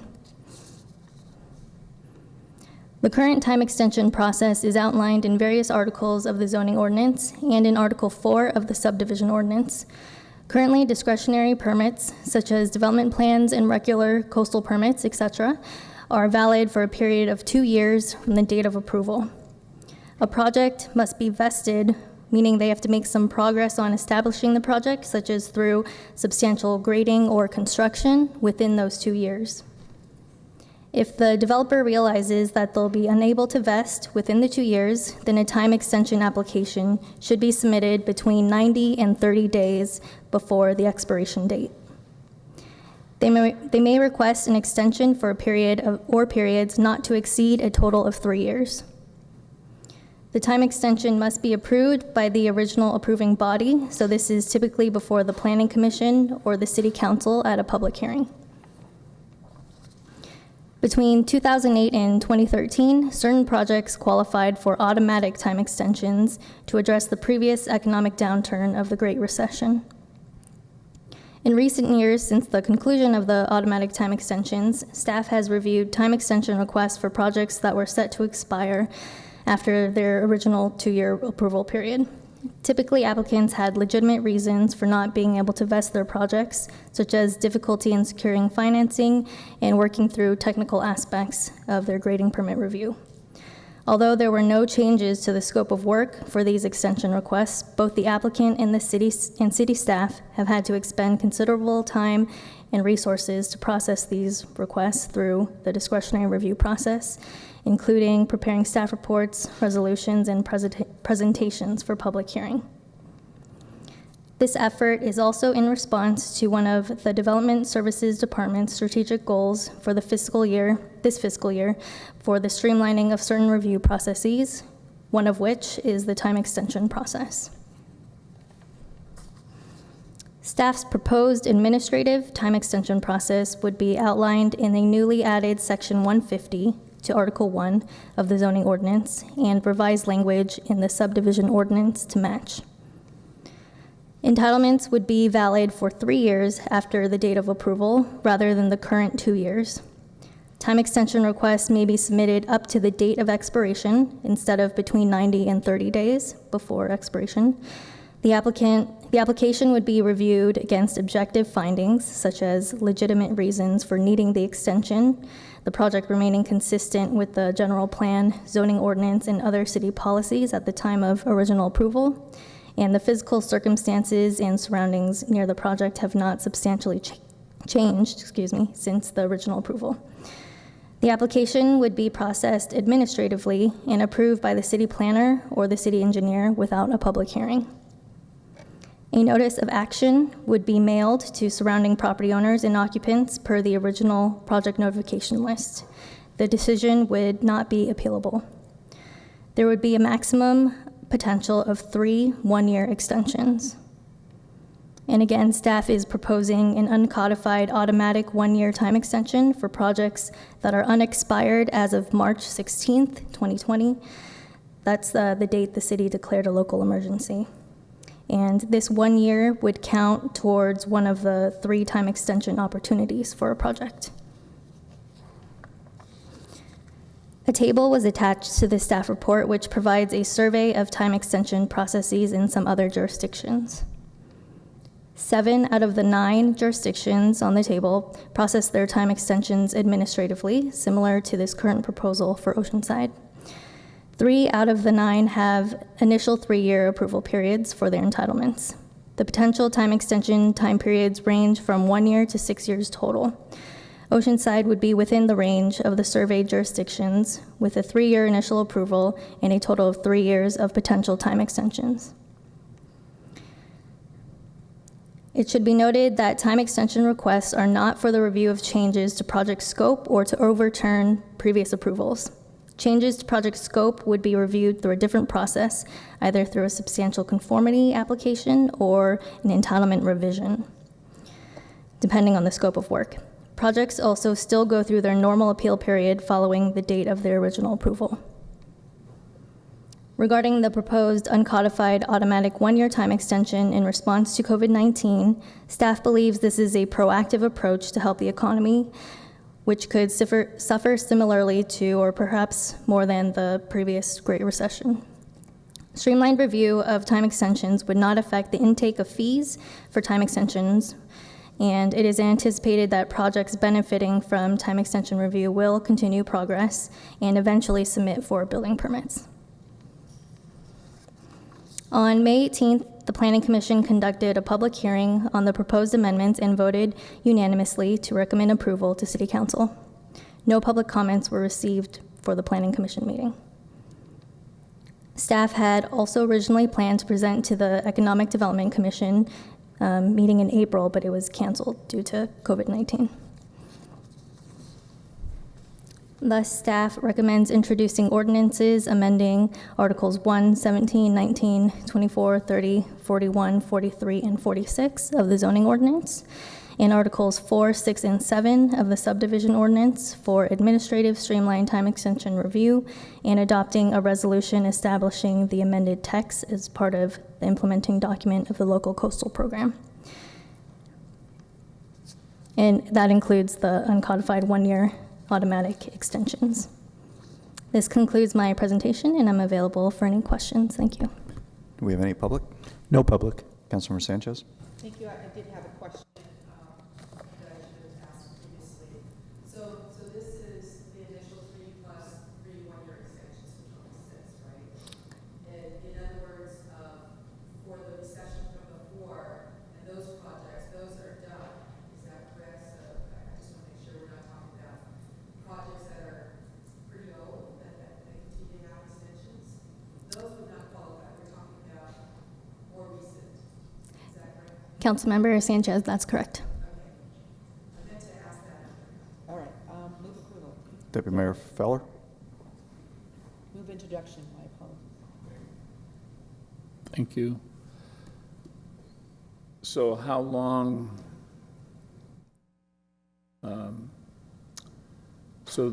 from March 16th going forward, how long will we allow new projects to have this opportunity?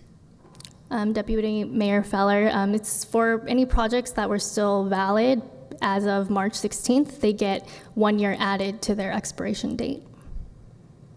But is there a new process for projects that are coming in after that? This is strictly projects that were before March 16th. Is that correct? Or am I putting words in? Deputy Mayor Feller, this is the automatic COVID 1 year extension would apply to projects that are still valid, that were still valid as of March 16th. Okay. And then projects that, if this is approved, projects that request time extension would go through this proposed administrative time extension process. Okay, thank you. Councilmember Rodriguez? Mr. Brego, I have a question for you. Kind of on topic, hopefully not too far off topic. I think it's appropriate. Just want to bring attention. It seems like in my communication with some applicants seeking entitlements, the DAC, the Downtown Advisory Commission, seems that they don't meet as often as, let's say, the Planning Commission. And we're kind of, with downtown projects, we're kind of on hold until the DAC can meet, or in this instance, they don't meet. And, you know, and so I guess what I'm getting at is there a way in the efforts of streamlining that the DAC, in compliance with the Brown Act, can just meet via Zoom with the public, and we can just hold, you know, maybe more consistent meetings for the DAC, like, you know, to where they're at the same caliber as the Planning Commission, because we're going to be moving into seasons of a lot more development applications in the downtown area with all of our changes, and we're going to have a long line waiting on the DAC, and it just seems like that's a vulnerable thing, and I just wanted your feedback on that. Sure, and that's Councilmember Rodriguez. That's certainly something that we can take a look at. I'm not too familiar with their bylaws in terms of, what protocols we might need to follow, but we could certainly research that. Thankfully, the DAC has been pretty flexible when we need to call meetings, and I think you saw that recently with a couple of projects that we had. But we're certainly always looking for ways to streamline our processes, so certainly something that we can look at. Awesome. And the DAC is a Brown Act body, but the governor's executive order allows them to meet using telephonic or electronic means, just as it does with this body. So they have the flexibility to be able to do that. I'm sure our IT department may have some challenges or opportunities to assist them with that, but I'm not sure that any of our Brown Act bodies have been meeting. They have been, okay. So aside from the COVID-19 executive order, the Brown Act does allow for meetings remotely, but there's some protocols that have to be followed. Like you have to be at a public place, those sort of dynamics. And so is that something we could retrofit to be more of a permanent for that body? Well, I'm happy to share those requirements with you, but we found in the past that those are pretty infeasible to be able to actually meet. For example, if a member is traveling for business, that site has to be agendized and noticed. The public has to be in a position to be able to attend where the individual is. So we found that hasn't been a very feasible process in the past. The executive order has sort of opened it up so that we have much more flexibility, but we can look at that process again and potentially bring you a policy if appropriate. Yeah, just to be able to accommodate the future development. No, it's fine. Thank you so much. I support this. I just wanted to, since we're talking about this, see what we can do to either get more meetings or figure out a streamlined way of review. Thank you. And I would add, I think at a minimum, we can also take a look at their meeting schedule, because I know that has come up before, and perhaps, there is a need for them to meet more frequently, and certainly something that we can look at as well. We have a motion and a second, please. Mayor, vote. I need to title these ordinances. Sorry to interrupt. This is the introduction of an ordinance of the City Council of the City of Oceanside for Zone Amendment ZA 20-00002, amending Articles 1, 17, 19, 24, 30, 41, 43, and 46 of the Oceanside Zoning Ordinance to allow for streamlined review of time extension requests and an automatic one-year time extension in response to COVID. We also have the introduction of an ordinance of the City Council of the City of Oceanside for Subdivision Amendment SA 20-00001, amending Articles 4, 6, and 7 of the Oceanside Subdivision Ordinance to allow for streamlined review of time extension requests and an automatic one-year time extension in response to COVID-19. Please vote.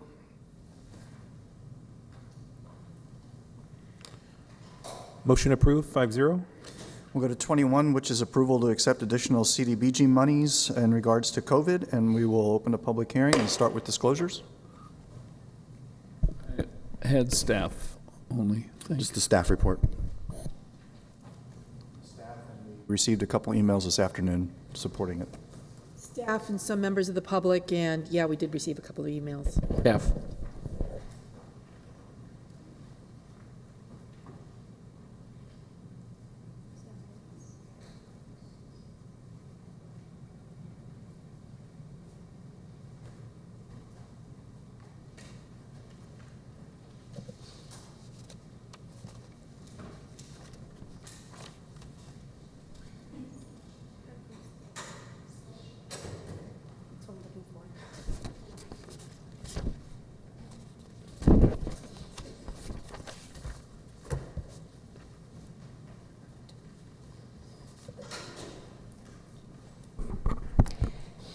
Good evening, Mayor and Council.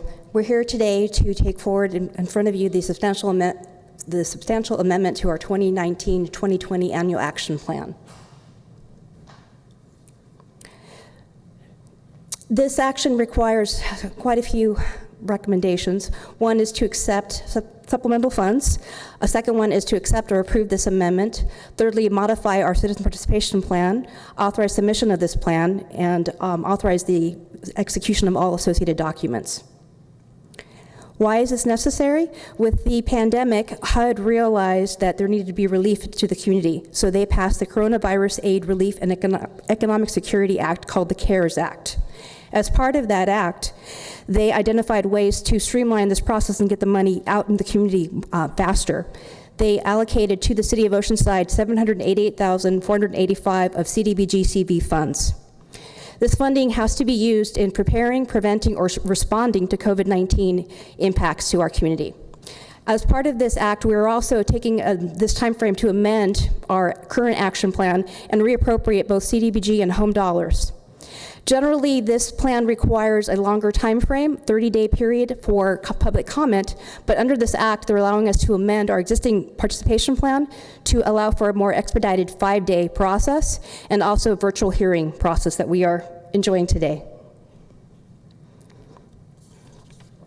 So as you can see, again, what are the actions? One is to amend our current action plan. Secondly, allocate unallocated home dollars and CDBG funds, and again, our participation plan. What are the fiscal impacts? So for the CDBG CV, this is again under the CARES Act, we are recommending allocating $200,000 for food distribution, $350,000 for hotel motel vouchers, $168,485 for emergency rental assistance, that's up to 3 months, utility assistance, and also senior meals. As part of this process, again, we are allocating some of our unallocated money for the Crown Heights to address some necessary sidewalk and facility improvements. A big chunk of the program is to allocate home monies to a tenant-based rental assistance program. This can provide up to 2 years of assistance to households, pay up to 100% of their rent, and it can assist COVID, it can assist seniors, it can act as bridge housing, it can assist veterans who are in need and eligible for that type of financial assistance. This was presented to the Commission last week, and they did recommend that City Council approve all the recommendations. And I'm available for questions. Do we have public on this, Mr. Navarro? We had 3 comments that were received today at the city clerk's office. Only 2 wanted their comments read into the record. The first comment is from Joan Goncalves-Kirst. Hello, my name is Joan Goncalves-Kirst, and I'm a resident of Oceanside, California. I am writing this email to ask you to please help our homeless community with a Housing First program. We see so many homeless people in our streets. I have spoken with people who are living on the street, and most of them do want to change their lives and move forward for a better future, but honestly, how did they begin? They don't have a laptop to be able to find resources. They don't have weeks to wait to get into a program when they don't know where their next meal is coming from. They can't think about trying to get a job when they don't have money to get their clothes washed or take a shower. Their fears of being safe each night must be overwhelming. Our cities and countries have programs where they first get people off the street into housing where they feel safe and secure. They help provide meals so they don't have to stress about being able to feed themselves or at times their family members who are homeless as well.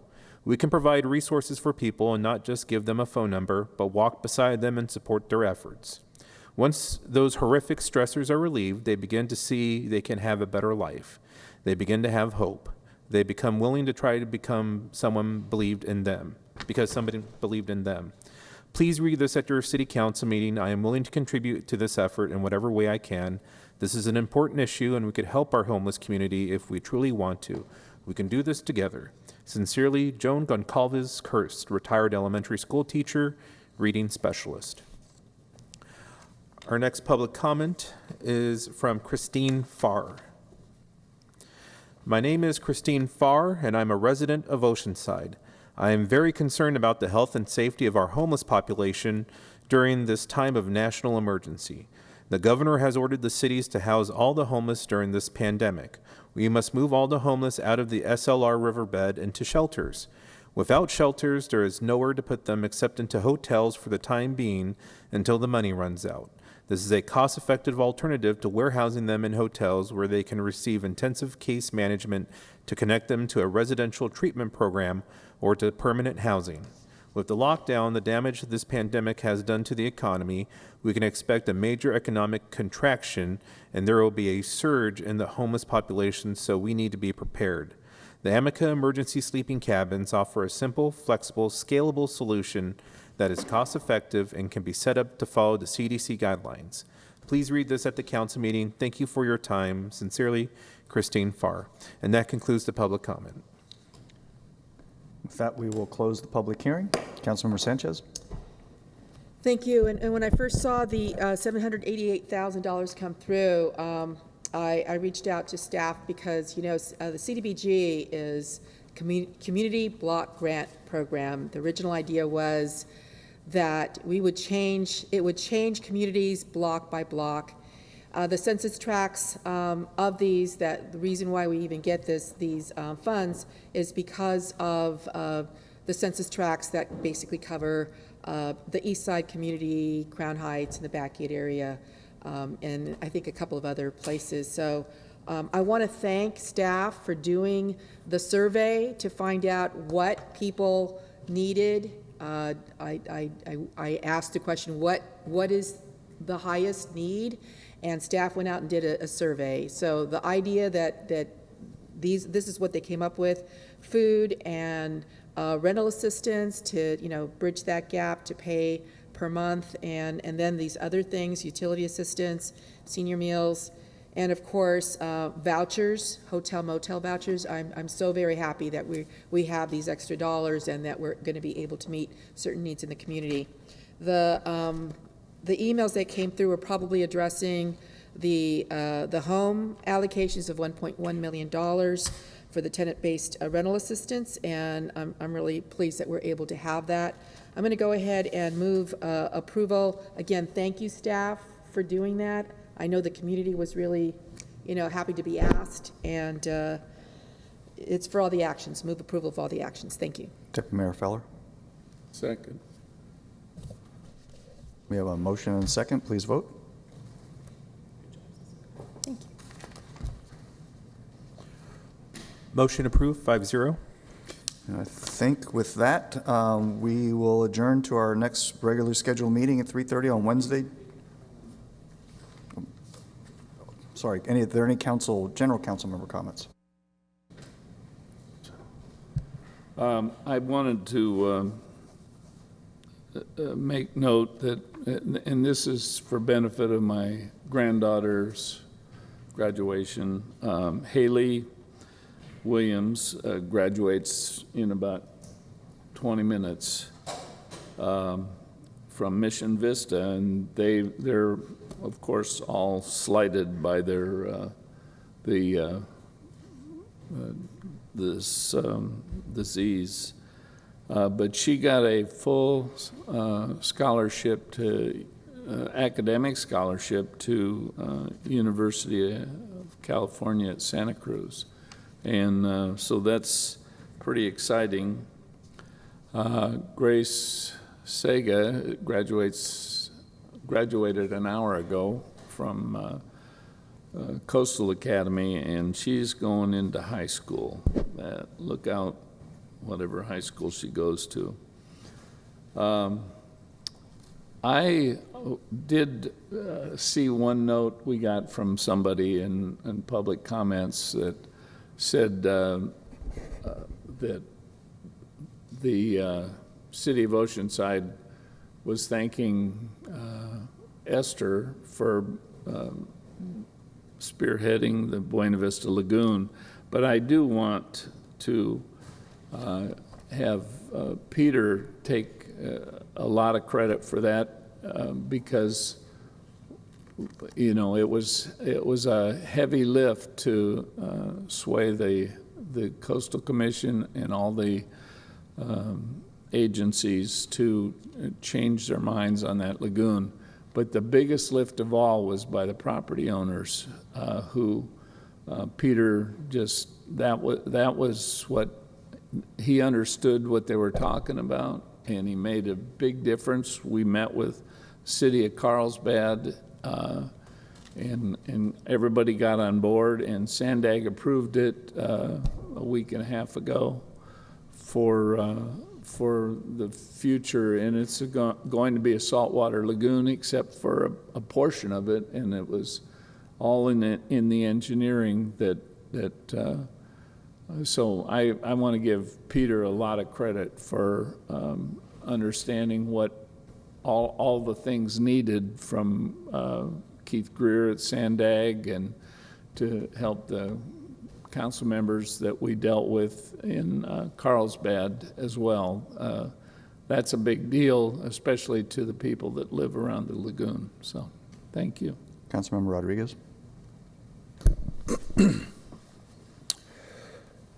Can't turn on the TV or look at your phone without seeing peaceful protests that, when the sun goes down, go the wrong direction. And so I know I get a lot of phone calls and emails from my constituent base asking what the city of Oceanside is doing to prepare. And I just want to reassure the public that the city manager's office, the Oceanside Police Department, they have been working around the clock to make sure that every Oceanside resident and business is going to be safe, and they are preparing for everything. And so I just be reassured that the Oceanside Police Department and City of Oceanside is going to work hard to make sure that everyone in our city can, yes, express your First Amendment rights. We support that, but if it goes the wrong direction of violence and destruction, it will be swiftly responded to and addressed for the safety of Oceanside residents. So if you hear something or see something, please say something. Thank you so much. And that's all I have. Councilmember Sanchez. Thank you. And I just want to talk a little bit about the Buena Vista Lagoon. Actually, what ended up happening was that in 2000, I want to say it was about 2012, the wildlife agencies had basically said, we're not going to continue to do the EIR. It still needed about $25 million to proceed. And we tried every which way to convince them to continue, but they had reached the conclusion that the only viable alternative would be the saltwater option, the saltwater alternative. And so I was on the Coastal Commission at the time, and I reached out to Carlsbad city council members and Sandag, actually. Gary Gallegos was there at the time. We ended up all going, two council members from Carlsbad and Gary Gallegos, the then executive director of Sandag. We went to Sacramento to talk about trying to get funding for the project to finish it, because we definitely wanted to have it. The biggest issue was whether or not there was going to be any kind of legal liability. In the end, we were able to convince, and I think that I pretty much twisted Gary's arm. He agreed to do everything possible to get the Sandag board to agree to take it on. It had to do with the I-5 widening. They wanted to be able to have it on the list for the public works. It would receive, actually it would have superior, it would actually rise to the top of the list for mitigation purposes, because of all the projects, mitigation projects, it was the most special. It actually qualifies for almost double the credits. The person who did all the heavy lifting, I think, was Keith Greer. I agree. Keith did all, he actually was the engineer that was assigned to the project. He hired, through Sandag, getting Sandag's approval, he hired assistants in discussing the issues with the owners, the homeowners at the mouth of the lagoon. That was basically the trouble. That is that they wanted to maintain a freshwater alternative. I am actually very, very proud of the homeowners having to come to finally an agreement so that this could go through. So the person who probably wrote the email thanking me is probably because if we hadn't done that, we wouldn't have gotten the money, and we would not be able to go forward. So I don't know what you did, Peter, but thank you for whatever you did. Really, I think it was Mr. Greer who really rocked it out, and thank you I think it was you voting on it, right? You were a Sandag rep, Jack. The last thing I want to say is congratulations to all the graduates, the students graduating, their families. I want to say a special congratulations to my nephew David, who just graduated from Cal State San Francisco with a BA, and I'm just so proud of you, David. So thank you very much. And with that, we're adjourned till Wednesday, Mayor June Weiss, 17th. you would need to also adjourn the special meeting that we're having right now concurrently with the regular meeting. Okay, thank you. Then we'll adjourn both the regular meeting and the special meeting, and our next meeting will be 3:30 Wednesday, June 17th.